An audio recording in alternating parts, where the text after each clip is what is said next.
खेसारी विजय के साथ जो हमेशा जो है सौतेला व्यवहार ही होता है।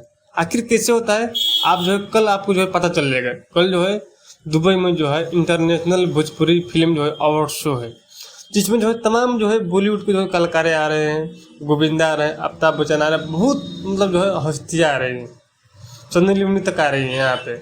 अब भोजपुरी इंडस्ट्री के जो है निरहुआ जा रहे हैं, मनोज तिवारी जा रहे हैं, रवि किशन जी जा रहे हैं, यहाँ पे जो है मतलब पावन स्टार पवन सिंह जा रहे हैं, मतलब बहुत सारे कलाकार, अमरपाली दुबे, मेघा श्री हो गए, मतलब बहुत कलाकार, अंकुश राजा जा रहे हैं, अरविंद कल्लू जा रहे हैं।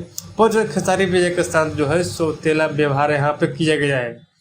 तो ट्रेंडिंग स्टार को जो है नहीं पूछा गया है, जो हिट मशीन है, जिनका गाना जो हर दम जो है ट्रेंड करता है, तो कहीं ना कहीं जो है जो भी अवार्ड शो करा रहे हैं, कहीं ना कहीं जो है खेसारी विजय के साथ जो है गलत व्यवहार कर रहे हैं।